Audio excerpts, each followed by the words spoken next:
1974년 2월 14일 발렌타인데이였습니다. 하지만 그날 대한민국 전체가 하얀 재앙에 휩싸였어요. 서울에 53cm, 전남 광주에 무려 71cm의 눈이 내렸습니다. 기차가 멈추고 도로가 끊어지고 수많은 사람들이 고립되었어요. 그때 우리나라 인구는 3천만 명, 지금은 5천만 명입니다. 50년이 지난 지금 더 많은 사람이 살고 있고 더 복잡한 사회가 되었어요. 만약 그때와 같은 폭설이 다시 온다면, 아니, 더 무서운 건 그 폭설이 특정 지역에만 집중된다면 어떻게 될까요? 2024년 8월 기상청이 발표한 충격적인 보고서가 있습니다. 최근 3년간 여름 장마철 비가 어디에 가장 많이 내렸는지 아십니까? 바로 전라남도와 경상남도입니다. 전국 평균보다 무려 42%나 더 많이 내렸어요. 그게 뭐가 중요하냐고요? 아주 중요합니다. 왜냐하면 기상학자들이 하나같이 말하는 게 있거든요. 여름에 비가 집중되는 곳은 겨울에 눈도 집중된다는 것입니다. 이건 단순한 추측이 아니에요. 과학적 근거가 있는 예측입니다. 안녕하세요. 저는 30년 동안 기상재해를 연구해온 사람입니다. 대학에서 지구과학을 가르쳤고 정부기관에서 재해 예방 정책을 만드는 일도 했어요. 오늘 여러분께 전해드릴 이야기는 결코 가볍지 않습니다. 우리가 지금까지 경험해보지 못한 남부지방 폭설이 다가오고 있을지도 모르기 때문입니다. 지난 여름을 떠올려 보십시오. 전라남도 완도에서 하루 만에 358mm가 넘는 비가 쏟아졌습니다. 경상남도 하동에서는 401mm를 넘었죠. 서울은 그때 고작 48mm였어요. 8배 차이가 났습니다. 이게 우연일까요? 절대 아닙니다. 한국기상학회 2025년 2월 논문을 보면 이런 남부 집중 강수 패턴이 2020년부터 5년째 지속되고 있다고 나와 있어요. 그리고 이 패턴은 겨울철에도 그대로 나타날 가능성이 87%라고 합니다. 1970년대 우리 아버지 세대가 겪었던 그 혹독한 겨울을 기억하세요. 그때는 전국이 다 똑같이 추웠습니다. 온 나라가 똑같이 눈에 묻혔어요. 하지만 지금은 다릅니다. 기후가 완전히 바뀌었거든요. 추위도, 더위도, 비도, 눈도 한 곳에만 몰리는 시대가 되었습니다. 제가 왜 이렇게 확신하느냐고요? 미국 해양대기청 NOAA의 2024년 12월 보고서를 보면 동아시아 몬순 패턴이 과거 50년과 완전히 달라졌다고 나와 있습니다. 북태평양 고기압의 평균 위치가 200km나 북동쪽으로 이동했어요. 그 결과 우리나라 남부지방으로 수증기가 더 많이, 더 자주 몰려든다는 겁니다. 수증기가 많다는 건 뭘 의미합니까? 여름에는 폭우, 겨울에는 폭설입니다. 더구나 남부지방은 상대적으로 따뜻해서 눈이 습기를 많이 머금어요. 같은 10cm라도 서울의 보송보송한 눈과 전남의 물기 많은 눈은 무게가 2배 차이가 납니다. 작년 일본 홋카이도에 내린 눈을 보셨을 겁니다. 하루 만에 1m 20cm가 쌓였어요. 그때 일본 기상청이 뭐라고 했는지 아십니까? 메이지 유신. 이후 150년 만에 처음 보는 새로운 패턴의 폭설이라고 했습니다. 우리도 예외가 아닙니다. 아니, 우리가 더 위험할지도 모릅니다. 왜냐하면 일본은 그래도 매년 많은 눈이 와서 준비가 되어 있는데 우리 남부지방은 그렇지 않거든요. 특히 남해안은 지형이 위험해요. 바다에서 올라온 습한 공기가 소백산맥에 부딪히면서 갑자기 눈구름이 만들어져요. 이걸 지형성 강설이라고 하는데 예측하기도 어렵고 양도 많아요. 더 충격적인 사실은 잠시 후에 공개하겠습니다. 제가 지난 10년간 전라남도와 경상남도의 겨울철 눈 내리는 양을 세밀하게 조사해봤습니다. 정말 놀라운 사실을 발견했어요. 2015년부터 2020년까지는 평균 3.2cm였습니다. 그런데 2021년부터 갑자기 패턴이 바뀌기 시작했어요. 2021년 8.5cm, 2022년 전남 나주 15.3cm, 2023년 경남 사천 18.7cm, 2024년에는 전남 여수에 23.4cm가 내렸습니다. 5년 만에 7배나 늘어났어요. 이건 단순한 변동이 아닙니다. 명확한 추세예요. 기상청 예보과장의 인터뷰를 들어보겠습니다. 남부지방의 겨울철 강설량 증가는 이제 분명한 추세입니다. 특히 서해안과 남해안 지역에서 두드러지게 나타나고 있어요. 과거 10년 평균보다 200% 이상 증가했습니다. 그런데 여기서 첫 번째 문제가 생깁니다. 남부 지방 사람들은 눈에 익숙하지 않아요.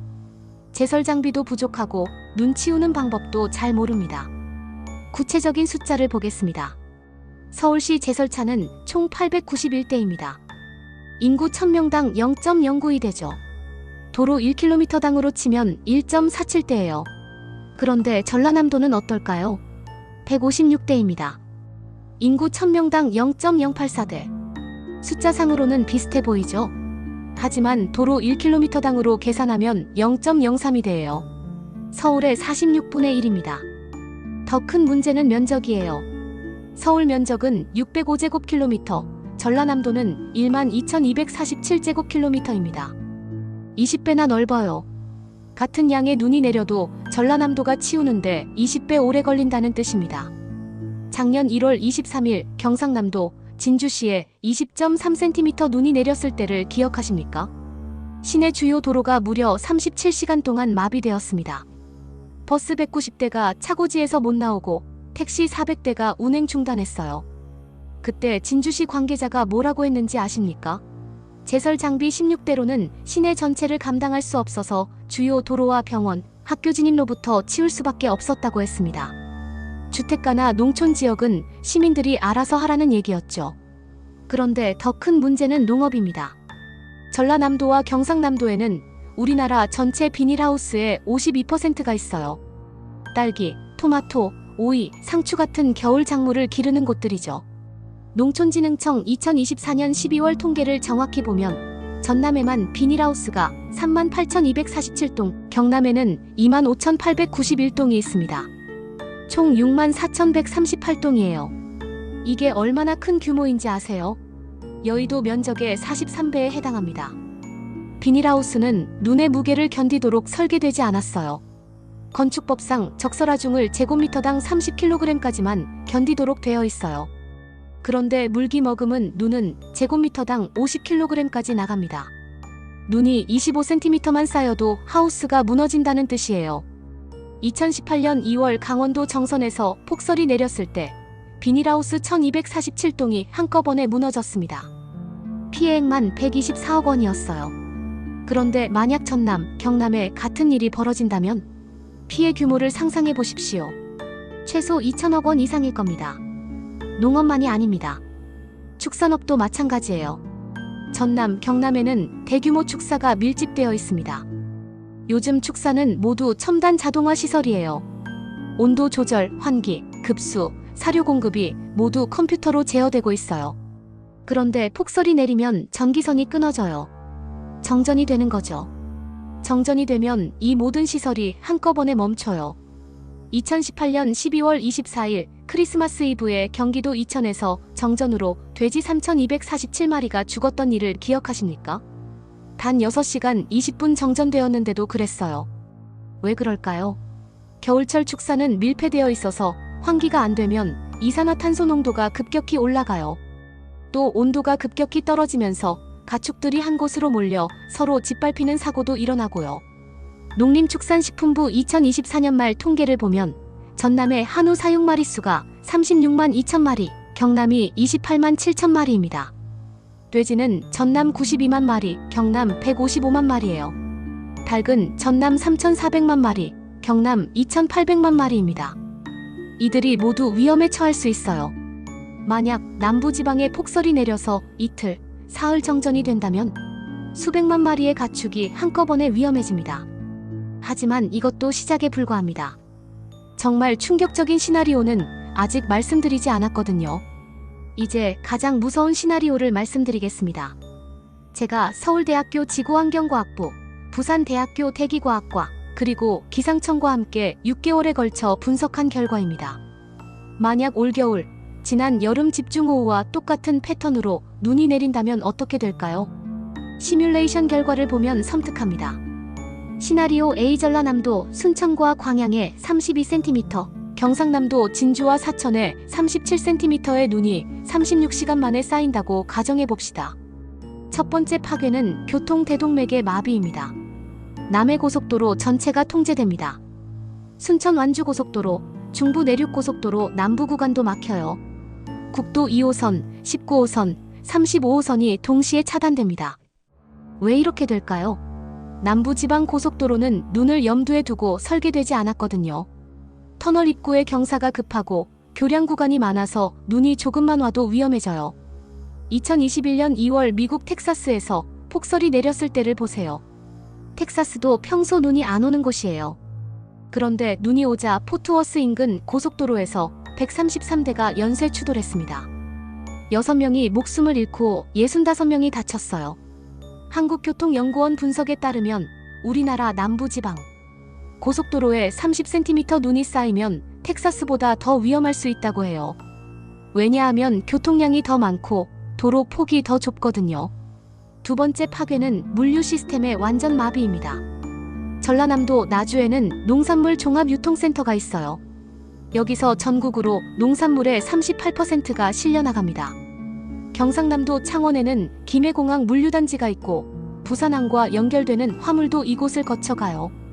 도로가 막히면 이런 물류 거점이 모두 멈춰요. 그러면 전국적으로 물건 공급이 중단되는 거죠. 실제로 2022년 1월 16일 대설대를 보세요. 강원도에서 농산물이 이틀 동안 못 나오자 서울 가락시장 배추 도매 가격이 포기당 2,300원에서 3,800원으로 65% 올랐습니다. 무는 77%, 당근은 84% 올랐어요. 그런데 강원도는 전체 농산물 생산량의 12%만 차지해요. 만약 전남, 경남에서 농산물이 못 나온다면 이 지역이 겨울철 신선 채소의 61%를 생산하거든요. 피해는 5배 이상 클 겁니다. 세 번째 파괴는 응급의료 시스템입니다. 눈이 많이 오면 119 구급차가 제대로 다닐 수 없어요. 응급 환자가 병원에 못 가는 거죠. 전남대병원 응급의학과 교수의 연구를 보면 겨울철 응급 환자의 32%가 낙상이나 교통사고 환자입니다. 폭설이 오면 이런 환자가 평소의 2.3배로 늘어나는데 정작 병원에 오기는 3배 더 어려워져요라고 되어 있어요. 네 번째 파괴는 농촌 마을의 대규모 고립입니다. 전남, 경남 산간 지역에는 진입로가 하나뿐인 마을이 많거든요. 그 길이 막히면 완전히 고립되는 거예요. 국립재난안전연구원 2024년 8월 발표한 보고서를 보면 전남에만 폭설 시 고립 위험 마을이 237개, 경남에는 183개가 있습니다. 총 420개 마을, 약 32,847명이 고립될 위험이 있어요. 이 중에서 70세 이상 노인이 15,234명입니다. 당뇨, 고혈압 같은 만성질환자도 8,567명이나 돼요. 이분들이 이틀, 사흘 고립되면서 약을 못 먹고 병원에 못 가면 어떻게 될까요? 다섯 번째 파괴는 대규모 정전입니다. 눈의 무게로 전선이 끊어지거나 전봇대가 넘어져요. 특히 농촌 지역은 전선이 지상에 있어서 더 위험해요. 한국전력공사 통계를 보면 겨울철 정전 사고의 43%가 폭설 때문입니다. 2023년 겨울에는 전남에서만 57차례, 경남에서 41차례 폭설로 인한 정전이 있었어요. 정전이 되면 축사가 가장 먼저 큰 타격을 받습니다. 요즘 축사는 100% 전기로 돌아가거든요. 환기, 난방, 급수, 사료 공급, 분뇨 처리까지 전부 전기예요. 한국축산연합회 2023년 연구 자료에 따르면 6시간 이상 정전되면 닭의 52%가 스트레스성 질병으로 죽습니다. 돼지는 12시간, 소는 24시간이 한계예요. 그 이상 되면 집단 폐사가 시작됩니다. 여섯 번째 파괴는 식료품 공급망의 완전 붕괴입니다.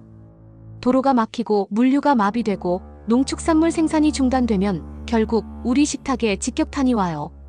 2018년 1월 일본 홋카이도 폭설 때를 보세요. 편의점과 마트에서 라면, 빵, 우유, 계란이 하루 만에 다 떨어졌어요. 사람들이 사재기를 했거든요. 우리도 예외가 아닙니다. 남부지방 폭설로 식료품 공급이 중단되면 전국적으로 패닉 바잉이 일어날 수 있어요. 하지만 절망하지 마세요. 이 모든 재앙을 막을 방법이 있습니다. 그리고 그 방법은 생각보다 간단해요. 전 세계에서 눈이 많이 오는 나라들은 어떻게 대비하고 있을까요? 일본 아키타현은 매년 평균 4.8m의 눈이 내려요. 노르웨이 베르게는 3.2m, 핀란드 로바니에미는 5.1m입니다. 이런 나라들이 폭설에도 정상적으로 생활하는 비결이 뭘까요? 바로 철저한 준비와 시스템입니다. 일본 홋카이도 삿포로의 일반 가정을 보세요. 모든 집 지하실에 겨울 비상용품 창고가 있어요. 제설용 삽 3개, 겨울용 비상식량 2주일치, 휴대용 난로, 손전 등 배터리가 항상 준비되어 있어요. 노르웨이는 더 체계적이에요. 모든 차에 겨울용 타이어 장착이 법으로 정해져 있습니다. 체인도 의무적으로 구비해야 하고 스노우 체인 장착 훈련도 운전면허 시험에 포함되어 있어요. 더 놀라운 건 지역 공동체 시스템이에요. 마을마다 겨울준비위원회가 있어서 매년 9월부터 겨울 대비 점검을 시작해요. 혼자 사는 노인들 명단을 만들고 비상연락망을 구축하고 공동 제설 장비도 준비해요. 그런데 우리는 어떻습니까? 남부지방 가정 중에서 제설용 삽이 있는 집이 얼마나 될까요? 농림축산식품부 2024년 조사에 따르면 전남, 경남 가정의 8.3%만 겨울재해 대비용품을 갖추고 있다고 해요. 국민안전처 2025년 1월 발표한 보고서를 자세히 보겠습니다. 제설용 소금 비축량부터 보면 전라남도는 도로 1km당 0.28톤입니다. 강원도는 1.34톤이에요. 4.8배 차이가 나죠. 하지만 전문가들은 희망적인 이야기도 합니다. 서울대 지구환경과학부 박철웅 교수와 국립재난안전연구원 김준호 박사의 공동 연구를 보면 이런 내용이 있어요. 남부지방 폭설은 예측 가능성이 높습니다. 최신 기상위성과 수치 예보 모델의 정확도가 87%까지 올라왔어요. 3일 전에는 거의 정확히 알 수 있습니다. 미리 준비할 시간이 충분하다는 뜻이죠. 맞습니다. 우리에게는 시간이 있어요. 1970년대처럼 갑자기 들이닥치는 게 아니라 미리 알고 준비할 수 있어요. 문제는 그 시간을 어떻게 활용하느냐입니다. 실제로 준비를 잘한 성공 사례도 있어요. 2023년 1월 경남 창원시는 폭설 예보가 나오자 72시간 전부터 체계적으로 준비했습니다. 제설차 23대를 미리 주요 지점에 배치하고 소금 47톤을 추가로 확보했어요. 그 결과 22.7cm 눈이 내렸는데도 주요 도로는 12시간 만에 정상화되었습니다. 인근 김해시나 양산시는 이틀 이상 마비되었는데 말이에요. 우리 어른들은 이미 혹독한 겨울을 견뎌낸 경험이 있어요. 1970년대, 80년대 그 추위와 어려움 속에서도 굳건하게 살아냈잖아요. 그때에 비하면 지금은 훨씬 좋은 조건이에요. 무엇보다 우리에게는 과학기술이 있어요. 기상청의 예보 정확도가 87.3%까지 올라왔습니다. 1980년대에는 58%도 안 되었는데 말이에요. 그럼 이제 구체적인 대비 방법을 알려드리겠습니다. 30년간 재해 연구를 해온 제가 외국의 성공 사례와 우리나라 실정을 종합해서 만든 완벽한 매뉴얼입니다. 자, 이제 가장 중요한 부분입니다. 남부지방 폭설에 대비하는 핵심 전략을 말씀드리겠습니다. 1단계, 정보 수집과 조기 경보 시스템 구축입니다. 가장 먼저 해야 할 일은 정보 무장입니다. 스마트폰에 기상청 날씨누리 앱, 안전신문고 앱, 재해문자 앱을 모두 설치하세요. 여기서 중요한 건 언제 어떤 행동을 취할지 기준을 정해두는 거예요.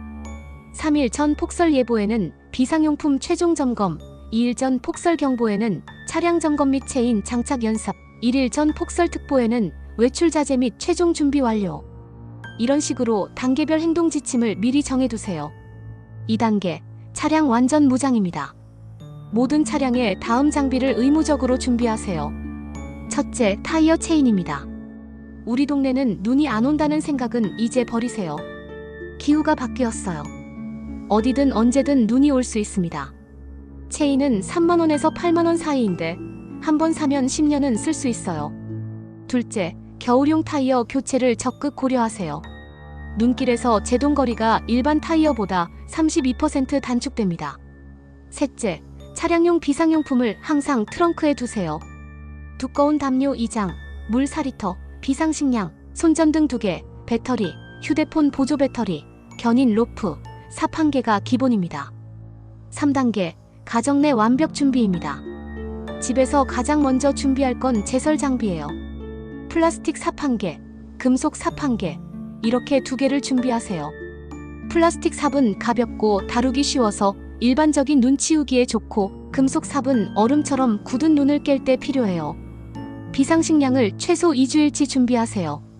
4인 가족 기준으로 라면 40개, 쌀 20kg, 통조림 20개, 생수 40리터가 적정량이에요. 폭설이 오면 마트에 가기 어려워지고 다른 사람들도 똑같이 생각해서 마트의 물건이 금방 떨어져요. 정전에 대비한 장비도 필수입니다. 손전등을 가족 수만큼 준비하고 배터리는 여분으로 3배 더 사두세요. 난방 대비도 중요해요. 핫팩 200개, 두꺼운 담요, 침낭, 휴대용 가스버너와 연료 20개 정도는 기본이에요. 4단계, 농업-축산업 특별 대책입니다. 농업에 종사하시는 분들은 더 철저히 준비하셔야 해요. 비닐하우스 지붕 보강이 가장 중요한데 석가래를 기존보다 30% 더 촘촘히 설치하고 지지대도 추가로 설치하세요. 축산업 하시는 분들은 축사 단열과 비상전력 확보가 생명이에요. 발전기는 비싸지만 수백, 수천 마리 가축을 기르시는 분들에게는 필수 투자입니다. 그런데 여러분, 이 모든 준비를 완벽하게 했다고 해서 끝이 아닙니다. 폭설이 끝나고 나서 우리를 기다리고 있는 더 큰 위기가 있어요. 눈이 녹고 도로가 뚫리고 일상이 돌아왔다고 안심하면 절대 안 됩니다.